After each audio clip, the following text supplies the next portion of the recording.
എല്ലാ കൂട്ടുകാർക്കും സ്വാഗതം. ഇപ്പം മഴക്കാലം, പലതരം പനികളും എല്ലാം വന്നുകൊണ്ടിരിക്കുന്നു.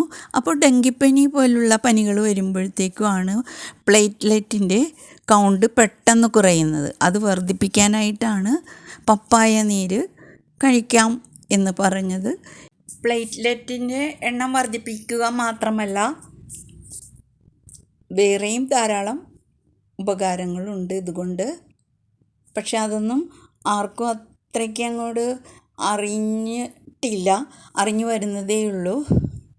എന്ന് വെച്ച് പ്ലേറ്റ്ലെറ്റിൻ്റെ എണ്ണം ധാരാളം കൂടുന്നു എന്ന് വെച്ച് വേഗം തന്നെ കുറേ അങ്ങോട്ട് എടുത്ത് അരച്ച് കുടിക്കുകയൊന്നും ചെയ്യരുത്.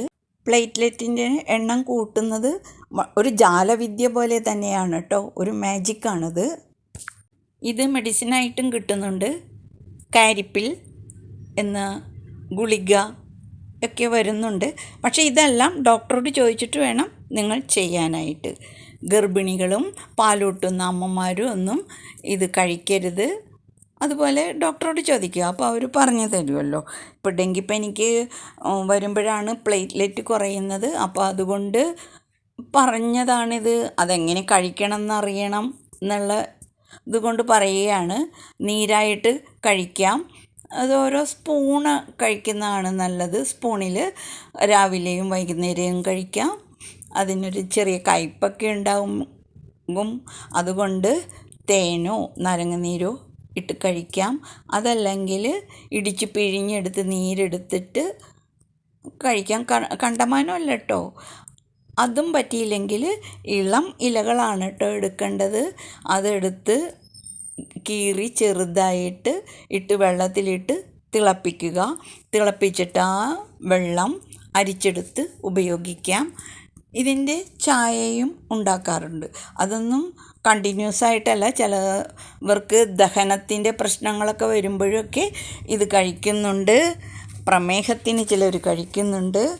അപ്പോൾ ഇതെല്ലാം നല്ല ഒരിലയാണ്. അത്ര അധികം ആരും ശ്രദ്ധിക്കാതെ പറമ്പുകളിലൊക്കെ നിൽക്കുന്ന പപ്പായയാണ്. പപ്പായ തന്നെ അതിൻ്റെ പഴം പ്രതിരോധ ശക്തി വർദ്ധിപ്പിക്കുന്നതാണ്. അതുതന്നെ ഈ ഇലയുടെ ജ്യൂസും പ്രതിരോധ ശക്തി വർദ്ധിപ്പിക്കുന്നു. ആരോഗ്യം നിലനിർത്തുന്നതിനും ഫിറ്റ്നസ്സിനും വേണ്ടിയിട്ട് ഇതിൻ്റെ പഴങ്ങൾ ധാരാളം ഉപയോഗിക്കാറുണ്ട്. എല്ലാ ദിവസവും കഴിക്കുന്നതിലൊന്നും തെറ്റില്ല. നീരിൻ്റെ കാര്യത്തിൽ അത് ചോദിച്ചിട്ട് വേണം കേട്ടോ കഴിക്കാൻ വേണ്ടിയിട്ട്. പരമ്പരാഗതമായി ദഹന പ്രശ്നങ്ങൾ, ചർമ്മ പ്രശ്നങ്ങൾ, ചില പനിക്കുള്ള പ്രതിവിധി എന്നിങ്ങനെ വിവിധ രോഗങ്ങൾക്ക് പപ്പായ ഇലകൾ ഉപയോഗിക്കുന്നു. പ്രകൃതിദത്ത പ്രതിവിധികളോടും സമഗ്രമായ ആരോഗ്യത്തോടുമുള്ള താല്പര്യം വർദ്ധിച്ചതോടെ പപ്പായ ഇലകൾക്കും താല്പര്യം കൂടുന്നു. പപ്പായ ഇലനീര് പ്ലേറ്റ്ലെറ്റ് കൂടുന്നതിന് മാത്രമല്ല, വിവിധ രോഗങ്ങൾക്കും പ്രതിവിധിയായി കണക്കാക്കപ്പെടുന്നു. പപ്പായ ഇല ജ്യൂസ് കുടിക്കുന്നതിൻ്റെ ആരോഗ്യ ഗുണങ്ങൾ എന്തൊക്കെയാണെന്ന് നോക്കാം. ചർമ്മ ആരോഗ്യം. പപ്പായ ഇലനീരിൽ ഉയർന്ന അളവിൽ ധാരാളം വൈറ്റമിൻ എ, സി എന്നിവ അടങ്ങിയിരിക്കുന്നതിനാൽ ചർമ്മത്തിന് വളരെ ഗുണം ചെയ്യുന്നു. വൈറ്റമിൻ സി ഒരു ആൻറ്റി ഓക്സിഡൻ്റായി പ്രവർത്തിക്കുന്നു. ഇത് ശരീരത്തെ ഫ്രീ റാഡിക്കലുകളെ ചെറുക്കാനും ചർമ്മത്തിന് കേടുപാടുകൾ വരുത്താതിരിക്കാനും സഹായിക്കുന്നു. കൂടാതെ പപ്പായ ഇല നീര് മുഖക്കുരു, കുരുക്കൾ, കറുത്ത പാടുകൾ, ചുളിവുകൾ തുടങ്ങിയ ചർമ്മപ്രശ്നങ്ങളെ ഇല്ലാതാക്കാൻ സഹായിക്കുന്നു. ഇലനീര് കുടിക്കുന്നത് നിങ്ങൾക്ക് തിളക്കമുള്ളതും ആരോഗ്യകരവും യുവത്വമുള്ളതും ഊർജ്ജസ്വലമായ ചർമ്മം നൽകും. എന്ന് വെച്ച് ഇതെല്ലാം ചോദിച്ചിട്ട് വേണം കേട്ടോ കഴിക്കാൻ.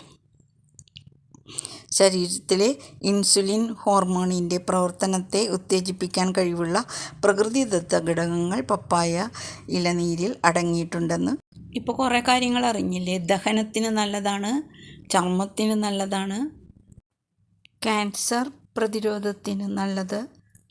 പപ്പായ ഇലയുടെ സത്തിൽ ക്യാൻസർ വിരുദ്ധ ഗുണങ്ങൾ ഉണ്ടെന്ന് ഗവേഷകർ സൂചിപ്പിക്കുന്നു. പപ്പായ ഇലയിൽ അവശ്യ വിറ്റമിനുകൾ, ധാതുക്കൾ, എൻസൈമുകൾ എല്ലാം അടങ്ങിയിട്ടുണ്ട്. പൊട്ടാസ്യം, മഗ്നീഷ്യം, കാൽസ്യം തുടങ്ങിയ ധാതുക്കൾ ധാരാളം അടങ്ങിയിട്ടുണ്ട്. എൻസൈം, പപ്പൈൻ ധാരാളം അടങ്ങിയിട്ടുണ്ട്. ഇത് വീക്കം കുറയ്ക്കുന്നു. ദഹന പ്രശ്നം പരിഹരിക്കുന്നു. ആൻറ്റി ഓക്സിഡൻ്റാണ്. വിട്ടുമാറാത്ത രോഗങ്ങളിൽ നിന്നും സംരക്ഷിക്കുന്നു. ചില രോഗത്തിനുള്ള മരുന്നുകൾ കഴിക്കുന്നവർ ഇത് ഉപേക്ഷിക്കുക, അല്ലെങ്കിൽ ആരോടെങ്കിലും വിദഗ്ധരായവരോട് ചോദിച്ചിട്ട് കഴിക്കുക. നമ്മുടെ വീട്ടിൽ ഒരു പപ്പായ തൈ വെച്ച് പിടിപ്പിക്കുക. അപ്പോൾ നമുക്കത് ആവശ്യത്തിന് ഉപയോഗിക്കാം. ഇലകളൊക്കെ കാണാൻ നല്ല ഭംഗിയല്ലേ, അതിനൊരു പ്രത്യേക ഷേപ്പൊക്കെയുണ്ട്.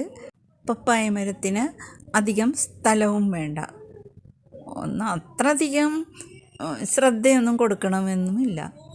പ്രകൃതി ധാരാളം വരദാനങ്ങൾ നമുക്ക് തന്നിട്ടുണ്ട്. ആ കൂട്ടത്തിൽ പപ്പായയും. പപ്പായ ഇലയുടെ നീര് ഒരു ജാലവിദ്യ തന്നെയാണ് നടത്തുന്നത്. അപ്പോൾ നമുക്കിഷ്ടപ്പെടാം. വീഡിയോ ഇഷ്ടമെന്ന് കരുതുന്നു. കൂട്ടുകാർക്ക് ഷെയർ ചെയ്യുക, അവരെ കൂടി പറഞ്ഞു മനസ്സിലാക്കുക. കുപ്പുകൈയോടെ ലക്ഷ്മി ശിവ്. വീണ്ടും വരാം.